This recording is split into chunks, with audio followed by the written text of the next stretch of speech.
My dad always told me, he had lots of good advice, and one of them was never let people know that you can play the piano at a party. Because if you do, you'll end up playing the piano. Now, I don't play the piano, so it's not really relevant, but I'm going to... But I am going to out myself. So here it is. I'm a magician. I am. I am really, really, really a magician. I went to school for it. Believe it or not, you can actually get a degree in this stupid thing. I learned juggling, I learned fire eating, I learned stagecraft, I learned showmanship, I learned mime, I learned pantomime, I learned theatre. I mean, it's a great, great theatre education. And then I went on to do children's parties. And eventually, you know, I just got tired of the dry cleaning bills. And it's a great gig, you know. So how I stopped, I don't know if you ever stopped being a magician, but I stopped practicing as a magician. And when they told me the topic of the piece today, I thought this story came to mind. I was at school, yeah, it was a shocker, but not for very long. I ran a poker school when I was in secondary education, and a poker school is not where you learn poker, it's where you play poker. And I took a little bit of the house, and that's how I, you know, got through my teen years. But we had someone in the poker school who was cheating. Now, if you're ever in a poker school and you have someone who is cheating, you might think that you'd want to expose this fact. Or, if you were possibly more devious, you were trying to figure out how they are cheating and then capitalize on it. That was my route. So I started reading up on magic, card magic in particular, because we were, after all, playing cards. I did figure out how this particular card sharp was cheating. He wasn't very good at it, and what I made sure was that I sat to his left-hand side, and every time he knew what the next card was, so did I. And he eventually ran out of money. So that's how you solve card sharp in a poker school. But what happened was, I don't know what happened. I got caught. I got a bug. I got this sort of, magic is really, when it is practiced well, and it is rarely practiced well, it is a beautiful thing. It makes you think differently.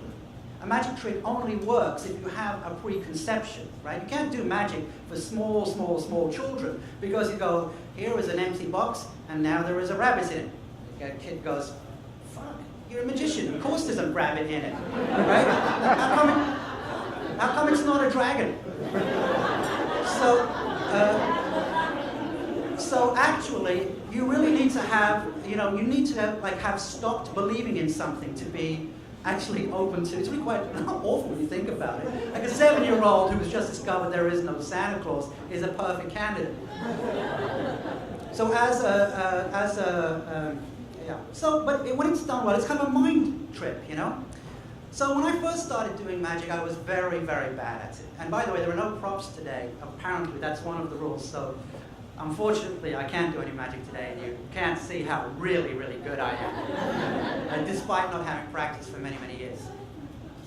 So I studied and I studied. I really threw myself into it with all the obsessiveness of somebody who was really obsessed with things that they're obsessed about. And my schoolwork began to suffer. I would like to say that my schoolwork began to suffer because of the magic. The fact was, it was just because I was a lazy bastard and didn't want to do the work, and magic was more interesting. So I came to one of those critical teen angst moments. It was a Friday night, Lager was involved. And I sat there with my girlfriend and I said, look, you know what? I'm really passionate about this magic thing, and my schoolwork is suffering. You know what? I think I should try this full time. And what I'm going to do on Monday is I am going to go walk the streets of London, where I'm from, London, England, not Ontario. If I can get a job as a professional magician by the end of Monday, I will take it as a sign from God that that's what I'm meant to do, knowing full well that would never bloody happen. So I went out, I think I was a bit hungover, and I wore like this big woolen sweater and scratched myself. And lo and behold, 4 o'clock in the afternoon, I get a job. I get a job at Hamleys, the world's largest toy store, as a full-time professional magician. I have no idea what I'm doing. He said, you know this trick? Oh yeah, with the watch and the things? Of course I do. Anyway, it was a very, very happy time for me because I got to open all the boxes and I got to discover all the secrets. But there's kind of a bittersweet quality to that because as you discover the secret to a magic trick, something evaporates. And so you study more, hoping for really kind of the essence of real magic. I came across in my studies a book by a little wee Italian fella who used to be called Tony Fulham. He just called me Tony Fulham and changed his name to Tony Slydini. Now I'm guessing nobody in this room has ever heard of Tony Slydini. I'm telling you that every single professional magician on the planet has heard of Tony Slydini and Di Vernon, because these are magicians who do magic for magicians. And Tony Slydini, oh, just gorgeous. He would give you the book. There would be an audience full of people like you, everybody with the book on their laps, telling you how he is going to do the trick he's going to do. He'd say, I'm going to fool you. You watch it close. Just going to show you like this. I hold in my hand. You watch. Okay? I put it here. And the magicians all watch. And then he does something and makes 200 people all go and look over there. And every magician in the room laughs their ass off because he has just nailed everybody. That coin's nowhere to be found. We know where it is. It's in the book. He's told us where he's going to put it. He's telling, and he's messed us up with it. So when you go to a magic show with magicians in it, they all laugh at the wrong time, and they all clap at the wrong time because he hasn't actually said, "Oh look, there is no coin here." We know there's no fucking coin there. We've read the book, and so we all go. Before he's gone, da-da, we all go, yeah, you got us, Tony.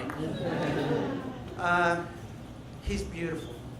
What he did was he completely reinvented magic. And what he did was he discovered that he could create space. He could create weight. And when he talked about moving a coin from one place to another, he talked about make sure you feel the weight of it. And that we all practice for hours, throwing a coin up and catching it. And still to this day, I know it's there, and part of you knows it's there too. And that's all due to this fabulous, fabulous man, Tony Slydini. So I lied. I lied to my boss at Hamleys, the world's greatest toy store, and I said, I have got a scholarship to learn with the great Tony Slydini in New York. I didn't. But I had confidence then, as I do now. New York is not that big a city. There's only a few magic stores. I'm sure I could run into Tony Slydini. And I'm sure I can convince him that to take me on as a student. So it's, I don't know, it's crazy. I mean, I got a bloody job as a professional magician, right? Talking to Tony Slydini shouldn't be so hard. So I go to New York, and there are drugs and alcohol involved because that's just the way it was. It's pre-Disney New York. West 45th between 8th and 9th is where I ended up. I had, until the American government asked me to kind of piss off and never come back. And so there I was with my girlfriend, right in the middle of Hell's Kitchen when it deserved that name. The place where we lived was just awful, awful, awful, awful. I mean, you can make jokes, right? It was so crowded. How crowded was it? Even the mice had round shoulders. Oh, come on, come on. It was so dirty. How dirty was it? You had to wipe your feet on the way out. But the truth of the matter is, it was a coke den. It was, you made your choice as to whether you took to the stairs or the elevator to the 3rd floor, depending on how much puke there was on either one. Or whether there was a body which you never actually poked for fear that it would not move. So here we are in this dump. And I start on the business of chasing Tony Slydini down, going around professional magic stores, going all over town. And then one day, and this is a true story, I mean, why would I make it up?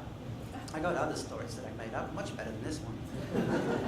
And I come through the door one day and I see this wizened old guy, little man with a trill wig, very, sharp crease on the trousers and very shiny shoes. And what is this old man doing in this shithole where I'm living right now?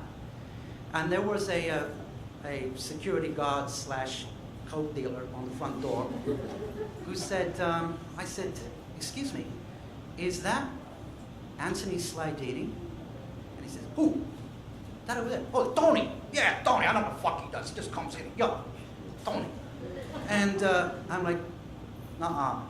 When I parked my ass out there and I watched, and I can still remember, I watched him just shuttle across there, and I made sure I'd get myself in the lobby when I thought he was going out. Turns out later he worked in a museum. And I kind of try and get myself in his way. And every time I saw him, I just got sadder and sadder and sadder. I can't emphasize this. Before I came in tonight, I did a YouTube search for Tony Slydini, just to see if it was just my imagination.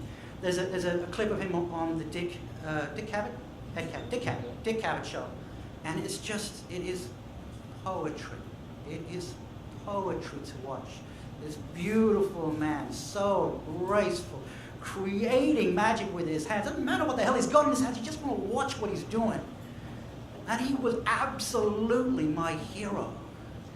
And I watched this guy, old man, in a place that just dumb. And day after day, I never introduced myself. And sometimes I think, was that a mistake or was that not? I basically never did magic again after that. I did other kinds of magic, playwriting and what have you, but I never performed magic really professionally again. And sometimes I regret that, and I think, well, what would have happened if I'd met with him? But it was so sad. And at the end of the day, and I know this is going to sound cliche, but I don't care, it's true. At the end of the day, I'm glad today. Now this is 30 years later. I'm glad because there is still some part of that illusion that is preserved for me. And that's a very beautiful thing. Now I don't know if that's genuinely, you know, the title of this piece is How I Failed to Meet the World's Greatest Magician, Tony Slydini. I don't know if that ties in with the theme of stranger, but it felt right for me. If you need a nice little kind of segue, whatever, truth is stranger than fiction, I guess. But actually, I just think I like the title of the story as it is. That's how I failed to meet the world's greatest magician, Tony Slydini.